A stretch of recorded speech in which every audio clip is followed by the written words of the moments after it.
नमस्कार, मैं भरत आपका स्वागत करता हूं डीएनवी झारखंड में। आज जानते हैं झारखंड की प्रमुख खबरों के बारे में। इससे पहले आपसे छोटी सी निवेदन है, अगर आप इस चैनल पर नए हैं तो चैनल को सब्सक्राइब कर ले और बेल आइकन को प्रेस कर ले ताकि झारखंड की खबरों की अपडेट आप तक पहुंचता रहे। तो चलिए शुरू करते हैं आज की पहली और बड़ी खबर से।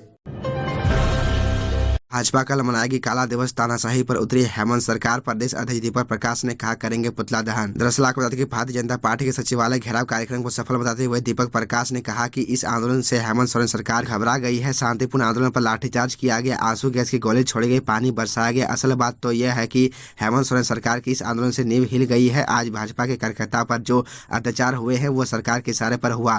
भाजपा इसका विरोध करती है। बुधवार को भाजपा काला दिवस मनाएगी। हेमंत सोरेन सरकार का पुतला दहन किया जाएगा। यह कार्यक्रम राज्य भर के सभी मंडलों में किया जाएगा। प्रदेश अध्यक्ष दीपक प्रकाश की ओर से कार्यकर्ताओं को संबोधित किए जाने के बाद सांसद आदित्य साहू ने सचिवालय घेराव कार्यक्रम समाप्त किए जाने की घोषणा की। आपको बता दें कि प्रदेश अध्यक्ष दीपक प्रकाश ने कहा कि हम शांतिपूर्ण तरीके से आंदोलन करने निकले थे, लेकिन सरकार के इशारे पर पुलिस प्रशासन ने वो सब कुछ किया जिसकी जितनी आलोचना की जाए कम होगी। कहा कि कार्यकर्ता ने हल्ला बोल कार्यक्रम के जरिए संघर्ष का इतिहास रचा है। हेमंत सरकार का भी इतिहास तानाशाही अत्याचारी सरकार के तौर पर लिखा जाएगा। सचिवालय घेराव फ्लॉप। भाजपा नेताओं ने मजमा लगाकर पुलिस बल पर फेंके पत्थर। विनोद पांडे। आपको बता दें कि भाजपा सचिवालय घेराव कार्यक्रम को झारखंड मुक्ति मोर्चा ने फ्लॉप करार दिया है। झामुमो के वरिष्ठ नेता विनोद कुमार पांडे ने कहा कि इससे अधिक भीड़ तो नुक्कड़ सभाओं में होती है। सचिवालय घेराव कार्यक्रम में कार्यकर्ता नहीं जुटे तो भाजपा बहाने बना रही है। भाजपा के नेता सरकारी मशीनरी के दुरुपयोग के बहाने बना रहे हैं, लेकिन भाजपा के नेताओं ने मजमा लगाकर पुलिस बल पर पत्थर फेंके। यह जांच का विषय है। पत्थर चलाने का प्रशिक्षण भाजपा अपने कार्यकर्ताओं को कहाँ देती है। मुट्ठी भर उत्पाती लोगों के सहारे भाजपा राज्य में फिर से सत्ता पर काबिज होने का सपना देख रही है, जबकि भाजपा को पिछले विधानसभा चुनाव में जनता ने नकार दिया है। डबल इंजन सरकार की बात करने वाले रघुवर दास अपनी सीट तक गंवा बैठे। भाजपा के खिलाफ चुनाव लड़ने वाले बाबुला मरांडी को भाजपा ने अपना नेता बनाया। हेमंत सोरेन के खिलाफ बोलने का उन्हें नैतिक अधिकार नहीं है। खबरों में आगे बढ़ने से पहले आपसे छोटी सी निवेदन है कि अगर आप इस चैनल पर नए हैं तो चैनल को सब्सक्राइब अवश्य कर ले ताकि झारखंड की हर खबर आप तक पहुँचा सके।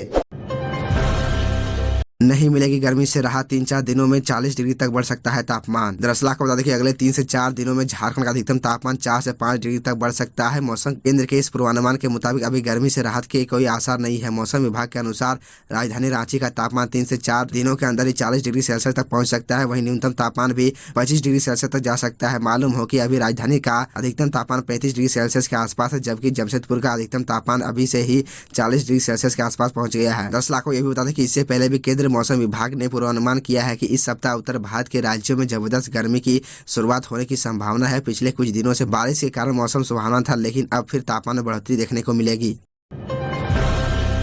पूर्व चीफ इंजीनियर वीरेंद्र राम के सहयोगी आलोक रंजन को ईडी ने किया गिरफ्तार। आपको बता दें कि जेल में बंद पूर्व चीफ इंजीनियर वीरेंद्र राम के सहयोगी आलोक रंजन को प्रवर्तन निदेशालय ईडी ने गिरफ्तार कर लिया। मंगलवार देर शाम गिरफ्तारी हुई है। बताते चले कि ईडी ने बीते 22 फरवरी को आय से अधिक संपत्ति मामले में इंजीनियर वीरेंद्र राम को गिरफ्तार किया है। गिरफ्तारी से एक दिन पहले 21 फरवरी को ईडी ने पूर्व चीफ इंजीनियर वीरेंद्र राम के 24 ठिकानों पर छापेमारी की थी। तब करीब 1.5 करोड़ के जेवरात के अलावा देश के कई शहरों में करोड़ों के निवेश के दस्तावेज भी बरामद हुए थे। आपको बता दें कि वकील नाम से पहचाने जाने वाले आलोक रंजन को 2019 में झारखंड भ्रष्टाचार निरोध ब्यूरो एसीबी ने गिरफ्तार किया था। तब एसीबी ने अभियंता सुरेश प्रसाद वर्मा के जमशेदपुर स्थित परिसर में छापा मारा था। तब 2.67 करोड़ नकद बरामद किया था। बताते चले कि यह राशि आलोक रंजन के कमरे से बरामद हुई थी। उसने खुद को यहाँ किराएदार के रूप में रहने का दावा किया था।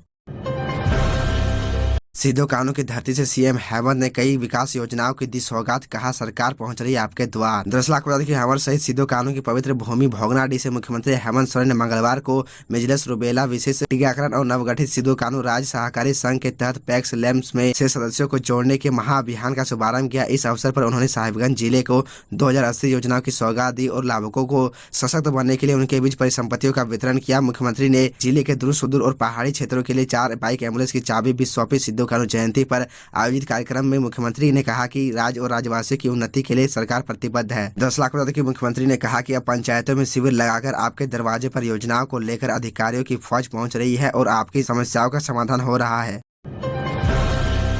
मदरसा में हथियार के साथ शिक्षक गिरफ्तार। हथियार लेकर पहुंचा था बच्चों को पढ़ाने। पुलिस ने क्या गिरफ्तार कर रही है पूछताछ। आपको बता दें कि पुलिस ने मदरसा में शिक्षक को हथियार के साथ गिरफ्तार किया। मंगलवार को पिपरा टाड़ पुलिस की टीम ने मदरसा के एक शिक्षक को देसी पिस्टल के साथ गिरफ्तार कर लिया। पुलिस शिक्षक से पूछताछ कर रही है कि वह क्यों बंदूक लेकर चल रहा था, शिक्षक के पास यह पिस्तौल कहां से आया, क्या किसी को यह पिस्तौल देना था। ऐसे कई सवालों के जवाब पुलिस तलाशने में लगी है। डाल्टनगंज से 60 किलोमीटर एवं पिपरा टाड़ थाना क्षेत्र से 7 से 8 किलोमीटर दूर होटवार के मदरसा से इस शिक्षक को गिरफ्तार किया गया है। सूत्रों की माने तो पुलिस को यह जानकारी मिली थी कि शिक्षक अपने साथ हर वक्त पिस्तौल रखता है। शिक्षक मूल रूप से इसी थाना क्षेत्र के लोहरासी का निवासी है और वह मदरसा का नियमित शिक्षक है। पुलिस पूछताछ में उससे कई सवाल कर रही है।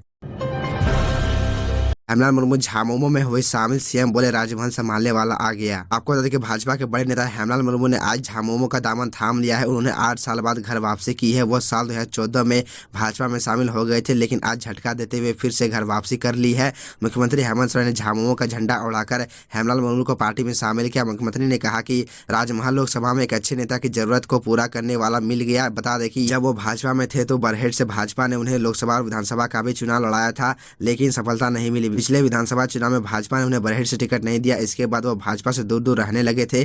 फरवरी में झामुमो के स्थापना दिवस में ही झामुमो की सदस्यता ग्रहण करने की बात चल रही थी, लेकिन किसी कारणवश स्थगित हो गई। हेमलाल मुर्मू की वापसी लोबिन हेम्ब्रा की मुश्किलें बढ़ा सकती है। अब जबकि हेमलाल मुर्मू की वापसी हो गई है तो झामुमो की तरफ से लोबिन हेम्ब्रा को साफ संदेश दिया जा सकता है कि अगर आप झामुमो में ज्यादा परेशानी हो रही है तो आप भाजपा की तरफ रुख कर सकते हैं। अब संथाल में हेमलाल मुर्मू जैसे नेता की वापसी हो गई है जो आपकी जगह भरेगा। गौरतलब है कि लोबिन हेम्ब्रा हमेशा ही हेमंत सोरेन के खिलाफ बोलते दिखे हैं। उनकी कई नीतियों का भी वो विरोध करते दिखे हैं। तो यह थी झारखंड की टॉप बड़ी खबरें, और इसी तरह झारखंड की छोटी सी बड़ी खबरों को देखने के लिए आप हमारे चैनल DN न्यूज झारखंड को सब्सक्राइब कर ले और बेल आइकन को प्रेस कर ले, जिससे आपको झारखंड की हर छोटी बड़ी खबरों के अपडेट आप तक पहुंचता रहे। तो आज के लिए इतना ही, हमें दीजिए इजाज़त, फिर मिलते हैं आपसे अगले वीडियो में।